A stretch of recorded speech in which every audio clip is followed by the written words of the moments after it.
धक्कादायक गोष्ट म्हणजे याच विशाल गवळीला साधारणतः 12 महिन्यांपूर्वी अल्पवयीन मुलीच्या बलात्काराच्या प्रयत्नामध्ये अटक झाली होती। क्लासवरून परत येणाऱ्या एका अल्पवयीन मुलीचा स्कूटीनं पाठलाग करून भर रस्त्यामध्ये तिच्यावर अतिप्रसंग करण्याचा प्रयत्न विशाल गवळीनं केला होता। त्यावेळी अटकेत घेतल्यानंतर पोलीस कोठडीमध्ये असताना सुद्धा मुजर आरोपीने विक्ट्रीचा साईन दाखवून आपला कायदा सुद्धा काही करू शकत नाही असं म्हटलं होतं। त्याच व्यक्तीनं आता 3 दिवसांपूर्वी पुन्हा एका अल्पवयीन मुलीचं अपहरण करून तिच्यावर अत्याचार केले आहेत। आरोपी विशाल गवळीवर आतापर्यंत कोणकोणते गुन्हे दाखल आहेत ते आपण पाहूया।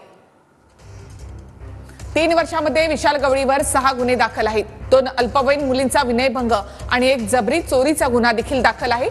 मुलावर लैंगिक अत्याचार केल्याचा गुन्हा देखील त्याच्यावर दाखल आहे आणि आता अल्पवयीन मुलीचं अपहरण आणि अत्याचार आणि हत्या असा गुन्हा या हैवानावर दाखल आहे।